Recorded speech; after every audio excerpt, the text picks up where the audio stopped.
Gesetz und zugleich eben dadurch in die höchste Verbindlichkeit.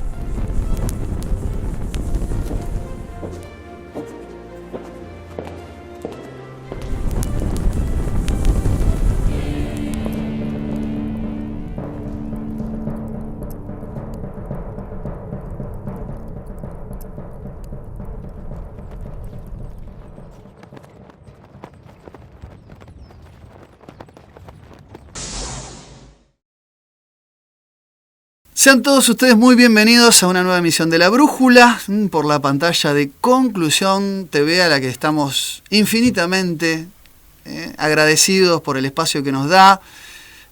Quincenalmente, por ahora, nos descartamos el día de mañana aumentar la frecuencia, pero estamos muy contentos, muy cómodos en esto que es La Brújula por Conclusión TV, un programa que hacemos ya hace algunos años, pero este es el primer año que estrenamos la pantalla de Conclusión, programa que indudablemente hago con un gran amigo, Pablo Javier. ¿Qué decís, Lucas? ¿Cómo te va? ¿Qué decís? Buenas tardes.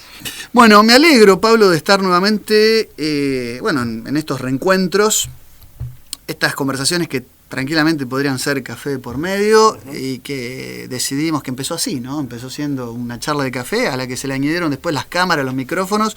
Continuaron siendo esas charlas de café, pero con las cámaras. Absolutamente. Y compartiendo con la gente, compartiendo con quienes están del otro lado y abriendo, ampliando horizontes de temas que a nosotros nos inquietan y creemos que pueden llegar a ser de interés para quienes nos ven. Este programa, ustedes saben, se consagra a la Virgen de Schoenstatt, la 3 veces admirable, ¿no? Siempre lo decimos.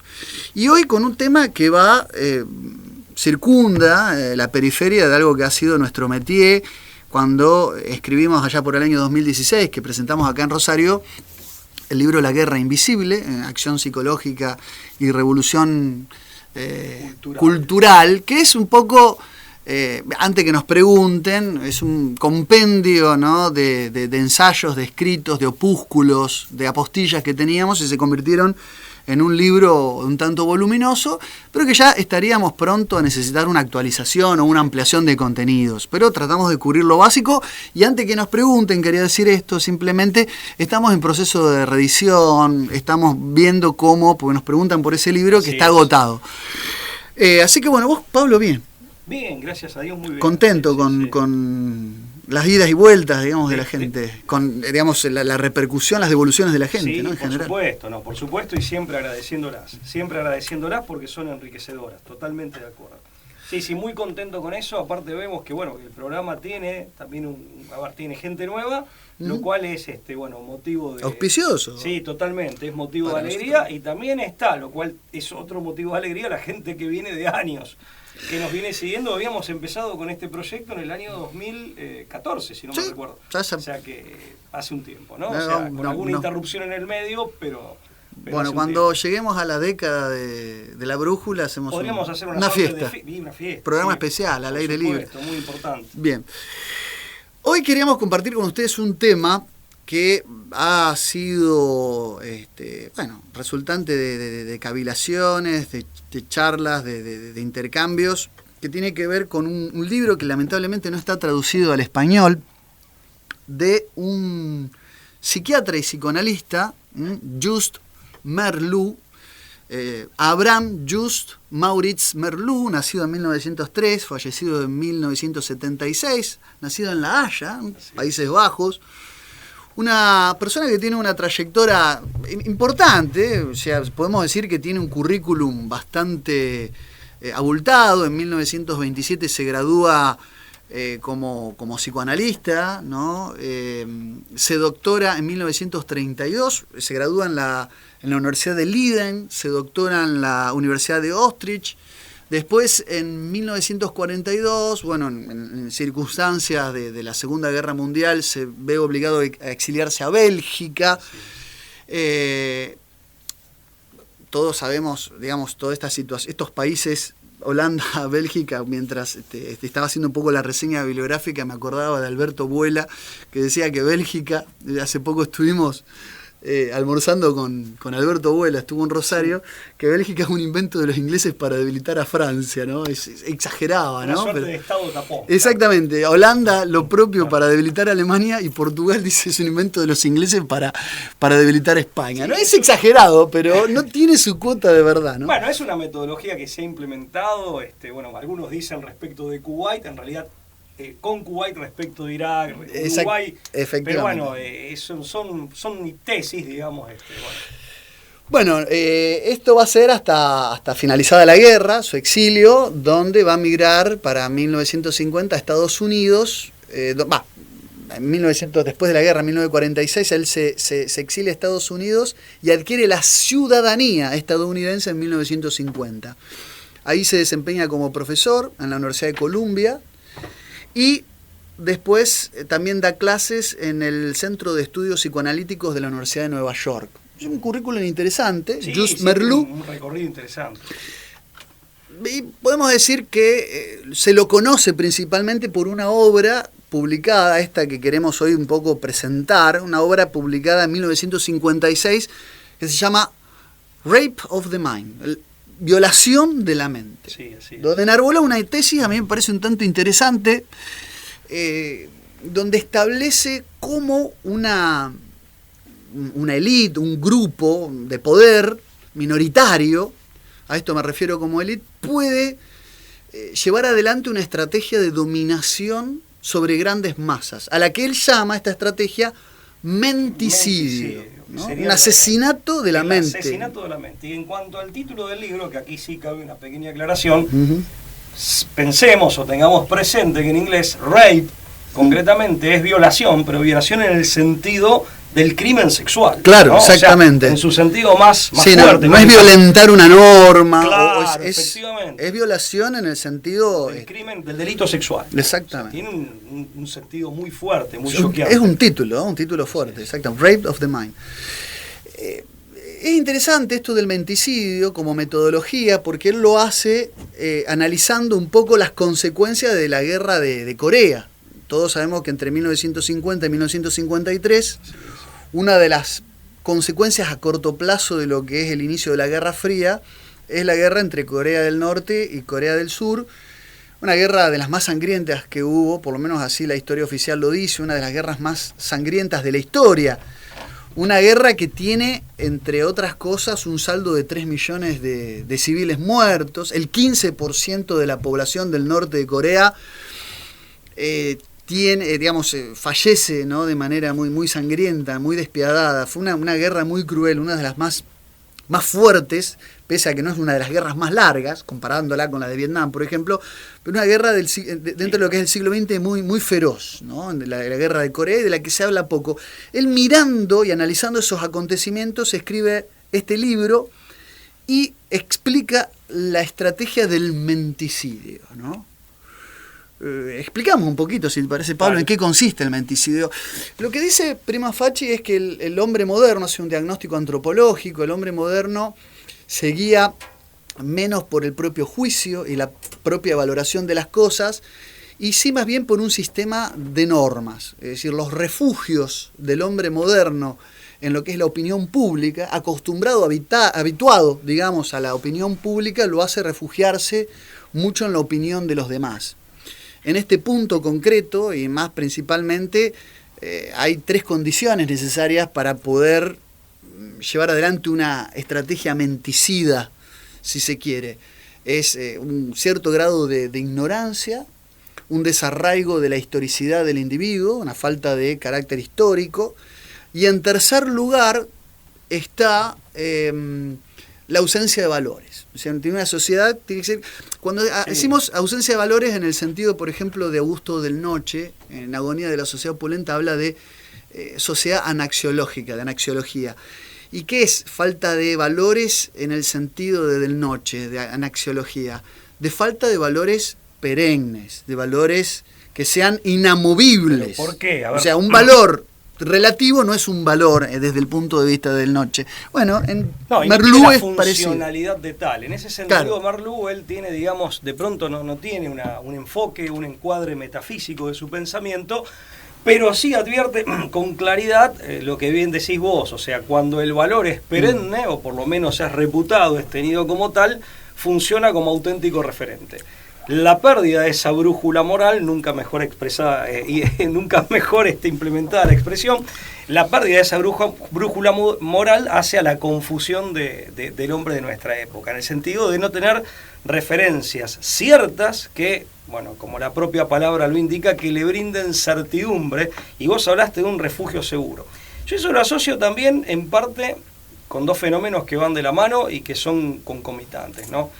Por un lado, la vida del hombre moderno es en el contexto de sociedades masificadas. O sea, el fenómeno de la masificación, que es un fenómeno eminentemente moderno. Y además el fenómeno de la masificación que se da normalmente en sociedades altamente maquinizadas, con todo lo que implica de estandarización del comportamiento, y la estandarización, digamos, rígida, la estandarización simplificadora de los convencionalismos sociales y de los protocolos de actuación, por así decir. Entonces yo creo que esos dos factores, ese reglamentarismo, esa estandarización del comportamiento y de los procedimientos en general, y la masificación es lo que contribuye a este hombre que en efecto es un hombre vulnerable, es un hombre huérfano, ¿no? Claro, sí, con cimientos endebles, ¿no? Merleau dice, lo primero que ha de hacerse para el menticidio, para lograr el menticidio, cual estrategia de dominación, es presentar a través del aparato de propaganda, alineando a todos los medios de comunicación habidos y por haber, en búsqueda de un fenómeno que alerte a la población, activando el miedo. Es decir, el miedo es un elemento fundamental para la estrategia menticida. Esto implica que el hecho tiene que tener tres características. En primer lugar, tiene que ser de alto impacto, de alta magnitud. O sea, no puede ser un fenómeno que nos afecte de manera parcial. Tiene que ser que nos afecta de manera total. O sea, nuestra vida tiene que estar en riesgo. Todos los aspectos de nuestra vida, totalmente. Tiene que tener el mayor alcance, tiene que ser un fenómeno que tiene el mayor alcance poblacional posible. Es decir, tiene que alcanzar a la mayor cantidad de número de personas. Y como tercer factor, ¿no?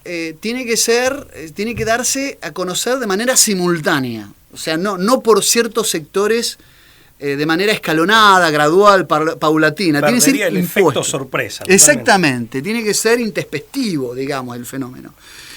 Merleau no dice, digamos, cuáles son las unidades temáticas que tiene que tener el fenómeno con el cual generar el miedo. Sí lo encontramos en otros autores que ya hemos abordado en La Brújula, por ejemplo, Steve Mann, cuando hablamos de la teoría del caos controlado. Así es. Que básicamente son los mismos y como que van rotando, hay como que son unidades temáticas. Tampoco no se requiere tanta imaginación, claro, para imagínense ustedes. Es de sentido común. Claro, imagínense ustedes, para que reúna estos tres requisitos, cuáles son las unidades temáticas. Las guerras, la amenaza de guerra, la amenaza de fenómenos o catástrofes económicas, la caída, qué sé yo, de la bolsa, hecatombes económicas, burbujas financieras. Sí, lo energético, un colapso energético. A nivel productivo, exactamente. La ecología, es decir, las cuestiones de la catástrofe natural, tiene que haber como un fatalismo, ¿no? Y lo que es la emergencia sanitaria, fenómenos pandémicos, endémicos. Todo lo que ponga en riesgo, de manera directa o indirecta, la vida. La vida o los aspectos esenciales de la vida humana. Son dos o tres temas que son recurrentes. Por eso decimos, es de sentido común, y en efecto son recurrentes. Vos citabas a Mann respecto de la doctrina del caos controlado, la estrategia del caos controlado, que le dedicamos un programa de La Brújula de principios de 2020, me acordé, porque yo soy desmemoriado con los temas de los que tratamos en La Brújula. Acá el memorioso con eso es Lucas. Y también dedicamos, no sé, ya ahí sí no recuerdo en qué año, a Kurt Lewin, de quien hablamos en nuestro libro, le dedicamos todo un capítulo con su teoría de la falsa ataraxia, digamos, que esa es una denominación que le pusimos nosotros, ¿no? Sí. De la inmovilidad o de la paralización que generan las situaciones de shock, que después la famosa doctrina del shock, que eso le dedicamos a algún programa de La Brújula, pero sí, la autora Klein con su doctrina del shock lo retoma, pero ya no recuerdo en qué año, yo creo que en algún programa de La Brújula de 2015, por ahí, debe ser de los primeros. Sí, por el año 2015. Sí. Pero bueno, la inoculación del miedo es un primer punto como para dejarle al público, digamos, a nuestros compañeros televidentes, ir señalando determinados tópicos que vayan quedando en claro. La inoculación del miedo es algo fundamental para que funcione esta suerte de menticidio, y tiene que ser un miedo que genere pavura, que genere pavor, tiene que tratarse de algo pavoroso. Y un elemento interesante, que fíjate, hay un siniestro paralelismo con la tortura, y que no es casual, es que en lo que él plantea en su condición de psicólogo y psiquiatra, esto es importante recalcarlo, el tema de las oleadas, él de hecho le llama así, ¿no? Oleadas de miedo, ¿no? Aquello que, imaginario o real, que genera ese pavor, y él habla incluso de un miedo, digamos, sin una base objetiva, sin una base real, sino más bien una base ficticia, pero que es creíble, que tenga oleadas, con lo cual, por eso digo, tiene una siniestra analogía o una siniestra semejanza con las técnicas de tortura, en donde hay un momento de relajamiento, de calma, en donde desde luego el sujeto sometido a este tipo de perverso tratamiento queda susceptibilizado, y cuando se está por empezar a recuperar, ahí viene nuevamente una oleada de pavor. Claro, de y esto genera un efecto multiplicador. Claro, efectivamente. Esto genera un efecto multiplicador y de profundización de ese miedo y de esa vulnerabilidad que querés causar, al punto de, insisto, fíjense, la oscura metáfora, pero que es muy elocuente, de la violación de la mente para llegar finalmente al menticidio, ¿no? Es interesante esto de las oleadas. ¿Cómo funciona y por qué el miedo? El miedo activa, en primer lugar, la parte instintiva, ¿no?, del individuo. Y no cualquier instinto, sino uno de los instintos más primitivos o más primarios, que es el instinto de autoconservación. Ustedes saben que la teoría instintivista, que nace un poco en Inglaterra después de las teorías evolutivas con Darwin y demás, uno de los exponentes más importantes es William McDougall, también podemos encontrar ahí Wilfred Trotter. El instintivismo cree que el mundo humano, incluso los pensamientos más elaborados y más complejos, tienen su base en algún instinto. Y de las distintas clasificaciones de instintos que hay, siempre el instinto de conservación es uno de los más primitivo, porque es un instinto que dicen los propios instintivistas, ni siquiera es un instinto biológico, es un instinto ontológico, es la preservación del propio ser. Todo ser vivo tiende busca el ser y no el no ser. Está digamos, muy bien lo que ¿no? decís, porque aquí hay que hacer una pequeña aclaración, o viene a cuento, digamos, hacer un pequeño comentario, porque muchas veces se confunde el instinto con los bajos instintos, que son una parte. Y en rigor de verdad, ese instinto es de esos que nos atraviesan en nuestra multidimensionalidad biológica, psíquica, espiritual, pero es ontológico, tiende a la conservación en todas sus dimensiones del propio ser. Claro, bueno, y todo instinto tiene tres momentos: un momento perceptivo, es decir, qué sé yo, el animal que ve una situación de amenaza; cognitivo, es decir, procesa la información. Imaginemos, ¿no?, un antílope que ve un predador que se le acerca. Bueno, primero tiene que detectar el peligro, lo procesa cognitivamente y reaccionar espontáneamente. La huida sería la parte conductual. Entonces tenemos perceptual, cognitivo y conductual. Son los tres ataque, momentos. pero en el caso del New claramente es huida, ¿no? En ese caso es la huida, puede ser la parálisis, inamovilidad, o puede ser el ataque, la respuesta, ¿no?, la defensa, el caballo que da una patada. Sí, efectivamente. Es decir, puede ser un contraataque. El instintivismo considera que el miedo es el procesamiento complejo humano del instinto, la activación del instinto de autoconservación. Entonces, cuanto más primitivo es el instinto, por eso se busca el miedo, más grado de irracionalidad hay en ese proceso, ¿no? El miedo implica un tiempo, una demora, un delay, por así decirlo, para procesarlo y actuar, ¿no?, obnubilando momentáneamente los procesos racionales.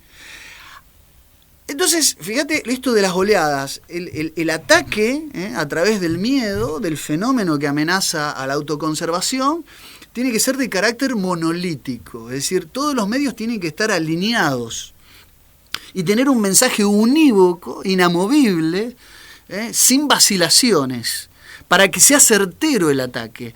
Mientras que en el momento de relajación, para provocar el estrés, en ese periodo de calma, El mensaje, por el contrario, tiene que ser polifacético y, en lo posible, generar la confusión. Es decir, las alternativas de reacción y de respuestas tienen que ser muchas, muy variadas y, en lo posible, contradictorias entre sí. Fíjate cómo él dice que actúa el totalitarismo o los totalitarismos frente a la reacción de ese temor. Analizando ahí, amén de todo lo que vos decías, Lucas, muy bien. Estoy describiendo las oleadas, cómo se estructura, ¿no? Pero él se basa, al hacer este estudio, en definitiva, no solo en la experiencia de la guerra de Corea, que vos mencionabas muy bien. Que es lo que lo motivó a escribir el libro, pero él compendia un montón de totalitarismos del siglo XX, en particular el de la Unión Soviética. Claro. Y de hecho, en la guerra de Corea, no me quiero desviar, pero vos lo mencionaste, hay un libro también de Denis Martos, un autor también destacado, a quien le mandamos un saludo, argentino. Un gran amigo. Así es, un hombre de una valía intelectual enorme.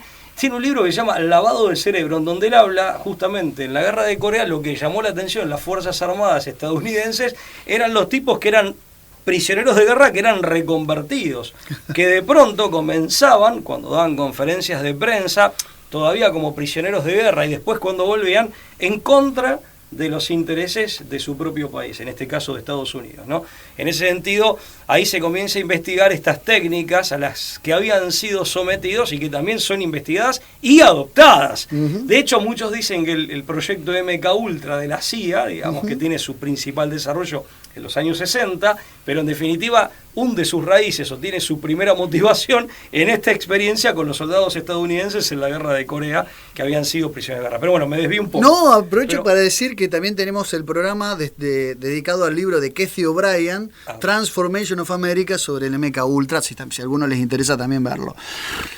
Entonces, bueno, ahora, respecto del miedo, de hecho él llega a hablar de un hechizo del miedo, ¿no? Claro. O sea, de ese temor sistemáticamente inoculado y digamos y difundido, de ese pánico creado artificialmente, pero mediante el sistema de oleadas. Él lo que plantea en definitiva es de generar, y creo que apunta a lo que vos explicabas muy bien, una suerte de hechizo. ¿Pero por qué?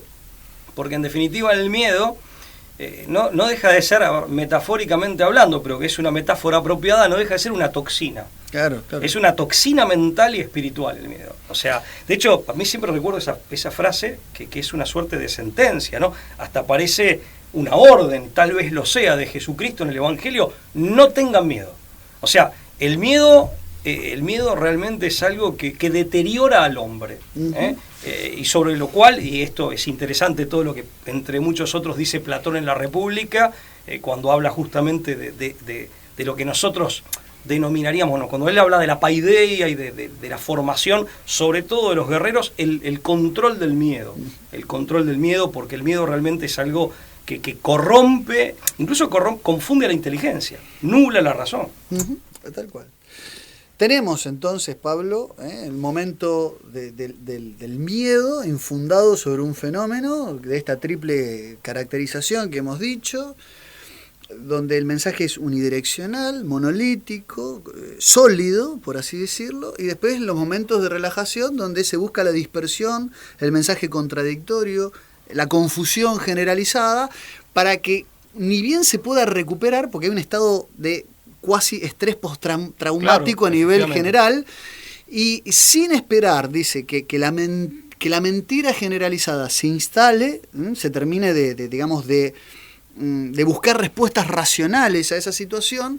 El sistema de propaganda remete con otra todavía más profunda, nuevamente infundir el terror para seguir una escalada nuevamente con un mensaje monolítico, unidireccional, unívoco, sin vacilaciones. Yo ahí déjame decir, yo creo que ahí también tiene que ver con este sistema de oleadas que él dice que los totalitarismos aplican. E insisto, él tenía a la vista sobre todo la experiencia soviética y de los países satélites. Yo creo que ahí lo que también justifica la implementación de esta perversa técnica es el hecho de abortar todo intento de reacción. ¿Por qué? Porque puede ser que alguien hastiado por el miedo logre, puede ser que termine siendo contraproducente. Si una vez sumido en el miedo, que haya un efecto rebote. Justamente al darle el momento de calma, en ese momento de una calma, aparte cargada de estrés postraumático, hay un debilitamiento, pero lo que haces es abortar todo intento de cualquier reacción o, digamos, en términos políticos, de rebelión o revolución. Entonces, vos lo abortás porque justamente viene esa calma, que es una calma en gran medida mentirosa o muy parcial, muy relativa, estás debilitado y vuelve de golpe la patada en la cabeza del miedo, ¿no? O sea, y de esa manera te van debilitando cada vez más, abortando las posibilidades de reacción que podía llegar a tener la población o el grupo que es blanco de este tipo de ataque, ¿no? Efectivamente, tal cual es así como decís, Pablo. Dos cosas le agrega a esto de los ciclos, ¿no? Esta presentación modular de la estrategia menticida. Le agrega dos cosas. Una dice, el sistema se hace todavía más perfecto si le agregamos dos cosas. Primero, el aislamiento del individuo. O sea, tratar de que en ese control de la propaganda el individuo tenga la menor cantidad de relaciones sociales sólidas, porque la inoculación del miedo es más efectiva en la medida en que el individuo se encuentra aislado. Qué interesante, ¿no? ¿Vos te acordás, el procesamiento del miedo genera, dice, incluso puede llegar al estado de psicosis del individuo. Y dice, y una vez que el ciclo se repite, esto de las oleadas que bien explicabas, Pablo, una vez que se repite en una serie, una X cantidad de veces, en un determinado momento propicio, dice, la élite dominante del sistema totalitario va a ofrecer una salida, pero una salida basada en normas y dispositivos de control para darle seguridad que en ese sistema de oleadas el individuo no consigue.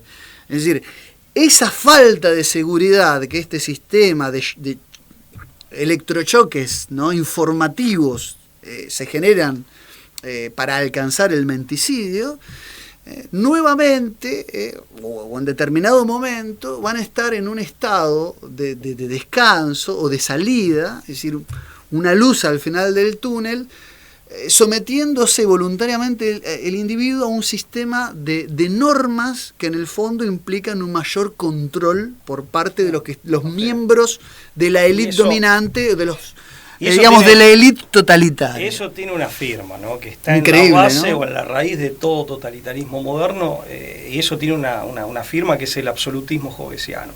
En el fondo es el planteo jovesiano del gobierno a partir del miedo y con el miedo, ¿no?, o con el terror. En definitiva es Hobbes, que es la sombra que se proyecta hasta nuestra época. Es leviatánico, efectivamente. O sea que ahí no hay novedad. La novedad está en que lo ve reflejado en regímenes totalitarios del siglo XX, con la técnica del siglo XX, un hombre que proviene de las ciencias de la salud, digamos, un psicólogo y psiquiatra, ¿no?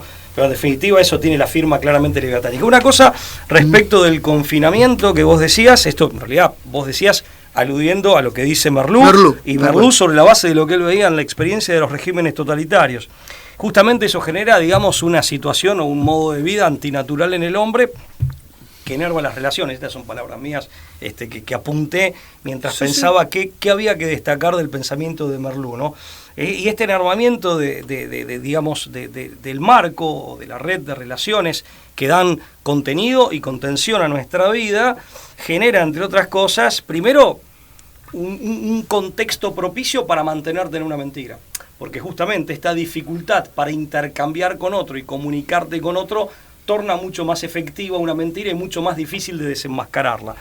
Desde ya que te torna susceptible, porque te sentís siempre que estás solo, salvo personalidades muy fuertes que son de excepción, pero para el grueso de los mortales esto implica una suerte de vulnerabilidad. Y ni hablar si es en un contexto en donde cunde el pánico, como decía nuestro amigo el Chapulín Colorado. Y mandamos un saludo a nuestros amigos de México, dicho sea de paso, que tenemos varios. Y finalmente algo que señala Merleau que es súper importante.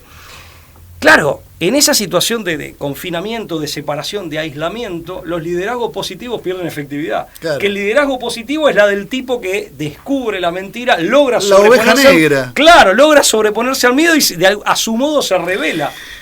Me hace acordar tanto a la espiral del silencio, ¿no? De Elizabeth Noel Neumann, también le hemos dedicado un programa, ¿no? La voz en el desierto, cómo funciona la espiral del silencio. Pero sí, bueno, eso como teoría de la comunicación, claro, de la comunicación masiva.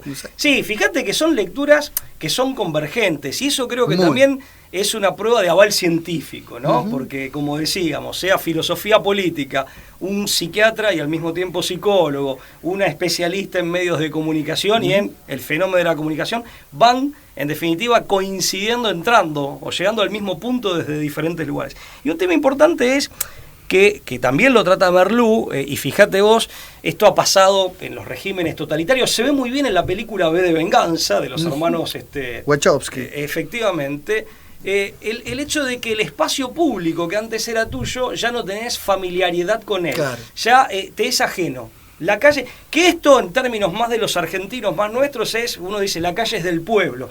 Y bueno, ¿no? Un poco, y esto viene... porque algunos dicen eso es peronista, no solo es peronista, esto viene del 25 de mayo, frente al Cabildo, el pueblo quiere saber de qué se trata, dónde estaba en la plaza pública, cuando el espacio público, lo público queda secuestrado por una estructura ajena al pueblo, que ahí aparece Leviatán, que es lo que dice Nietzsche, que invoca ser el pueblo sin que siquiera lo represente, sino que hay una sustitución. Ahí aparece Leviatán. Esto lo dice Nietzsche en relación al Estado, pero yo creo que Nietzsche lo dice en relación al Estado, que es el Estado leviatánico. Sí. ¿Y por qué? Porque aunque vos me digas, no, bueno, pero existe el Estado liberal, sí, pero el liberalismo, y hago un paréntesis acá, no cambia la naturaleza del Estado. El liberalismo nace cuando el Estado en ese mundo ya era concebido como Leviatán. El liberalismo nace, si se quiere, como rejas, como jaula. Como rejas o como jaula, no muda, no transmuta la naturaleza leviatánica que en la Inglaterra moderna se dio al Estado, que es el modelo de Estado que finalmente se impone, porque no ha sido el imperio, la monarquía universal católica de los reyes católicos la que se impuso, digamos, no ese es el modelo. Bueno, y ahí hay un tema, que esto lo vemos en Estados Unidos, lo vemos hoy en Canadá, la prensa local, curiosamente ha informado poco de esto, se ve en muchos países por distintos motivos y desde hace algunos años, no solo hoy en día. Si el Estado sigue siendo leviatánico en su sustancia, en su concepción, en el modelo implementado, la reja del liberalismo existe en la medida en que no haya un motivo de emergencia. Claro. Sí, efectivamente. Entonces, cuando hay emergencia, por la razón que fuere, real o ficticia, podemos discutirlo en cada caso concreto, Leviatán queda liberado y puede abrir sus fauces y expresarlas o abrirlas a sus anchas. Claro. Entonces, ahí hice una especie de análisis más de filosofía política, pero eso es importante tenerlo en cuenta, porque esto ha pasado. Ahora, volviendo a Merleau, él claramente plantea este fenómeno de la ajenidad del hombre común con lo que le es propio, junto con sus conciudadanos, que es el espacio público. Y eso lo debilita. Y respecto de la propaganda, en definitiva, vos decías, la propaganda monolítica, ahí yo lo relaciono con la falacia ad nauseam. Claro, eso, miente. Que necesariamente algo va a quedar, y esa repetición en donde uno asume como verdad, o como verdadero, como cierto, algo que sencillamente es que ha sido repetido hasta la náusea, ¿no? Eso en primer lugar. En segundo lugar, y también estoy siendo fidedigno con Merleau, la carga emocional. No solamente hay, la técnica no solamente consiste en la repetición monolítica, sino en una vigorosa, una pesada carga emocional que también impida razonar con claridad. Después el efecto cascado tsunami, vos estás analizando una parte del mensaje que recibiste y enseguida llega otro y llega otro, con lo cual desborda tu capacidad analítica. Está el fenómeno de la viralización, que fíjate vos, en una era pre-internet, Merleau lo trabaja perfectamente bien. Exactamente, se anticipa a lo que es las redes sociales. Totalmente. Y el hecho de que un discurso único se establezca y tenga esta capacidad de canalización, divulgación, viralización, que en definitiva con los medios tecnológicos de hoy hasta tiene una impronta o un efecto adictivo. Y finalmente, esta sobreestimulación que abruma, en definitiva, encuentra un buen aliado en un público que ya tiene una capacidad analítica y crítica desmedrada por sistemas educativos en crisis. Que ese es un tema que hemos analizado en su momento cuando hablamos de Trist y de Emery, que son dos psicólogos sociales del Instituto Tavistock. Hay un capítulo en el libro, ¿no? Tal cual. O sea, ya nos encontramos con un hombre que ya viene desmedrado en ese sentido, viene deteriorado. Pero lo que quería decir en cuanto a la confusión, que es la etapa de calma de las oleadas, que es sobre la base de contradicciones, en definitiva esto contribuye a generar esa confusión no solo externa, sino interna. Pero además, fíjate vos que ahí debilita aún más por lo siguiente. ¿Cuál es la principal manera o cuál es la primera manera que vos tenés de controlar una situación? Comprenderla, que esto lo dice bien Maquiavelo, cuando dice, bueno, lo difícil es comprender. Una vez que uno comprende, actuar es fácil. Vos no sabés cómo actuar, ni qué hacer, ni con quién juntarte, si es que te dejan juntarte o podés juntarte o lo que sea, porque hay que ver, eso Merleau lo trata, de que justamente van a intentar hacer los regímenes, estos regímenes dividir y claro, aislar, dividir y aislar. Pero más allá de lo que pienses, no podés siquiera definir qué, cómo, con quién, etcétera, Sí. por el hecho de que no tenés dominio intelectual sobre la situación, que es la primera forma de control que un hombre tiene sobre los acontecimientos. Bueno, no todo es penumbra, no todo es lúgubre en el pensamiento de Merleau. Él establece como 3 posibles salidas a esta situación, a este embudo, a este horizonte bastante poco promisorio. Y esas salidas básicamente consisten, primero, en justamente buscar, el individuo debe tratar de hacer un esfuerzo por tomar distancia del miedo, buscando la claridad mental, buscando en todo momento tener ideas claras, profundas, hacer como una pausa y convertirse en esto que algo vos mencionaste así como al pasar, que en refuerzo positivo, ¿no? Claro.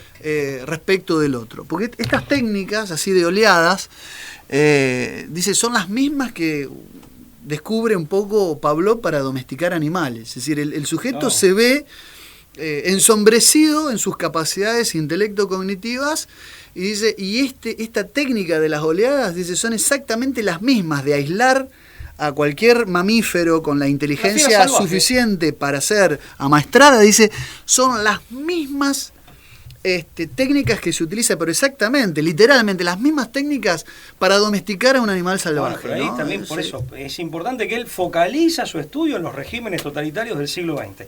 La Unión Soviética, en definitiva, toma de Pavlov.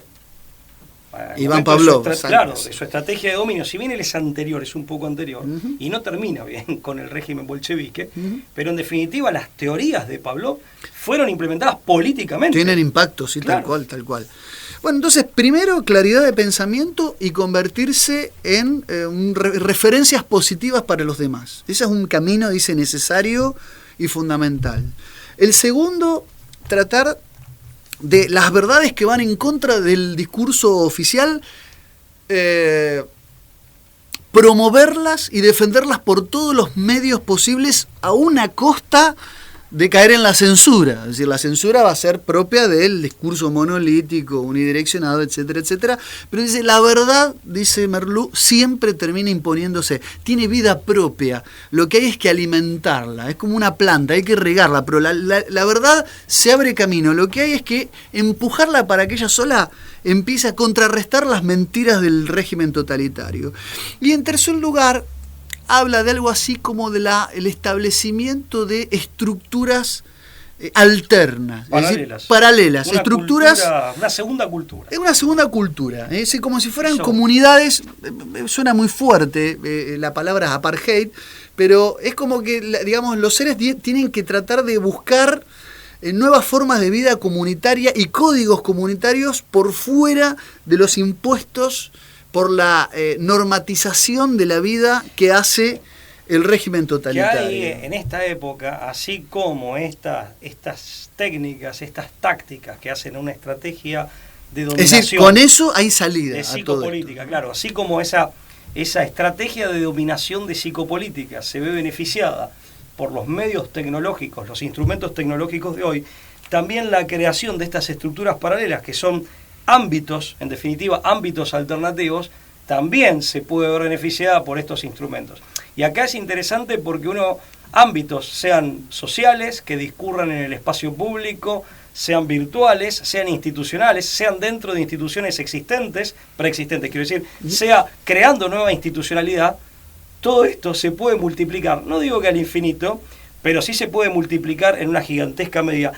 Yo cuando leía esto, que justamente habíamos decidido, muy interesante la tesis. Bueno, él lo toma de un resistente checoslovaco. Tantas aristas para cuando existía Checoslovaquia, sí. Él lo toma de la resistencia checoslovaca, esto de generar ámbitos sociales, institucionales, hoy agregaríamos los virtuales, paralelos.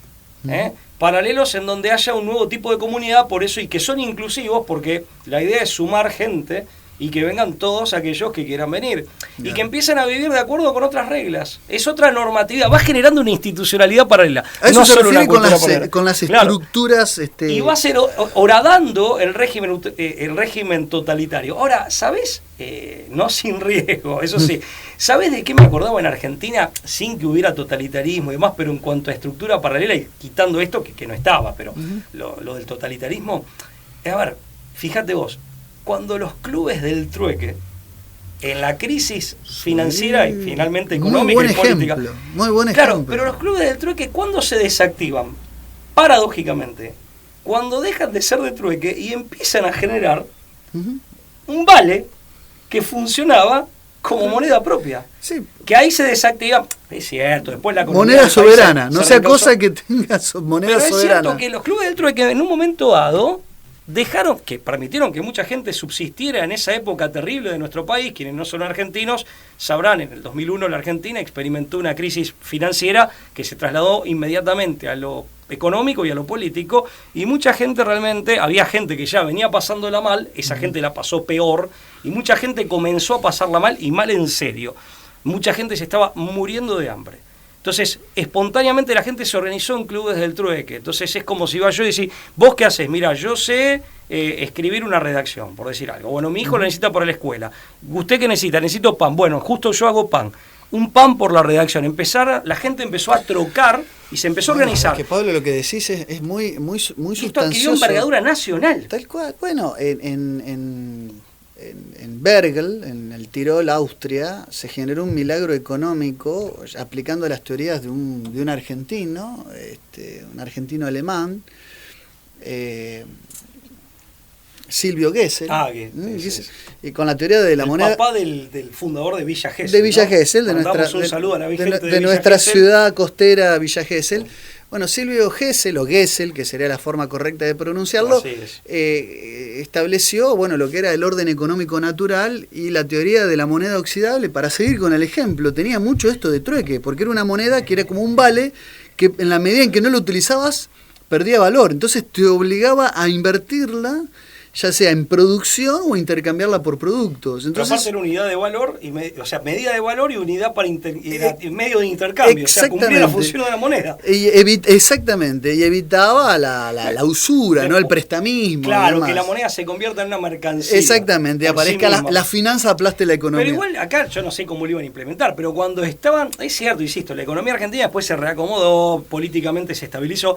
Pero es cierto que esos clubes del trueque en un momento dado, amén de que adquirieron envergadura nacional y permitieron que mucha gente, yo he tenido amigos, un gran amigo mío, uno de mis mejores amigos, que subsistió gracias a alguna ayuda que sus amigos pudimos prestarle, pero su familia, que es una familia numerosa, un montón de hermanos varones, subsistieron gracias al club del trueque. Y había gente de todo tipo. Y en un momento dado dijeron, dejemos de hacer trueque y empecemos a implementar un sistema de vales, no sé si específicamente, tal vez, no sé cuál, que permita, en definitiva, ser una medida de valor y al mismo tiempo un instrumento de intercambio, o sea, una moneda paralela. Que de hecho las cuasimonedas que las provincias y la misma nación sacó, también eran monedas paralelas, a esa misma lógica. Pero desde los estados. Y una cosa que quería decir también es, agrego a esto algo que a mí me resultó muy simpático, pero es interesante. Que también agrega nuestro amigo Merlú, que es el tema del humor. Porque lo cierto es que el totalitarismo, así como asfixia la creatividad, primero asfixia la espontaneidad. Y desde luego, viste que está la frase de Voltaire, pregúntate a quién no puedes criticar y sabrás quién te domina. Bueno, la podemos recompartir, pregúntate de quién no te puedes burlar, más allá de que podemos discutir la ética de la burla y todo, y sabrás quién te domina, porque una cosa es no hacerlo por convicción y otra cosa es porque no se puede. En el marco de la eutrapelia, una burla en el marco de la eutrapelia, pero esa es una forma ingeniosa no solamente de detectar a quién te domina, sino también de contrarrestar su poder. Porque él dice, hay que horadar con el humor y la ridiculización, ¿no? Y la ridiculización a través del humor, obviamente siempre estamos hablando de inspirado en una causa justa, ¿no? Acá estamos hablando de justamente la verdad y la liberación, Pero él dice, ese es un arma de un, digamos, sí, un valor poderosa. Muy poderosa. Poderosa. Y fíjate en la película, vuelvo a esa película que es interesante para verla a la luz de todas estas ideas, V de Venganza, que decíamos recién, que no es una película que tendrá, ¿cuánto? 10 años, no sí, más que eso. Por lo menos. Fíjate que una de las principales víctimas del régimen, en esa Inglaterra distópica, que no está tan lejana de la realidad, es un humorista televisivo. Con Hugo Weaving y Natalie Portman, ¿no? Es recomendable. Sí, es una película recomendable. Pablo, además, ¿qué puede estar pasando? Ahora, en este mismo momento. Nos estamos quedando sin tiempo. Pero bueno, no me sorprende. Y no me sorprende no haberlo advertido. Que se nos haya pasado la hora tan rápido. Dejar unos saludos, quiero dejar saludos a gente de Uruguay en particular, nuestros hermanos orientales, gente de Uruguay, país muy querido, que bueno, se han contactado vía Facebook conmigo. Bien. México siempre, gente de México que nos saluda, es increíble. Cristeros, cristeros. Así es. Cristeros mexicanos. Esa gran nación que es México, ese gran país. Y bueno, desde ya a todos aquellos que nos ven, nuestros compatriotas y nuestros compatriotas de la patria grande que es Hispanoamérica, por supuesto, nos incluimos España acá, ¿no? También. Aprovecho también mandarle un saludo más a los amigos de Amos del Mundo, Ezequiel Kessel y Juan Martín Rossi, que nos hicieron una entrevista muy recomendable en su canal sobre transhumanismo. Les recomendamos que vayan a Amos del Mundo y la vean y la compartan. Muy agradable, fue muy grato. Sí, un momento lindo. El agradecimiento de Lucas. Señores y señoras, esto ha sido La Brújula. Esperamos haber sido claros, haber brindado una arista más, un elemento más en esto que es la batalla cultural, la guerra psicológica. Les agradecemos la paciencia, el tiempo, gracias por estar del otro lado. Será hasta la próxima emisión. Chau. Chau, hasta luego.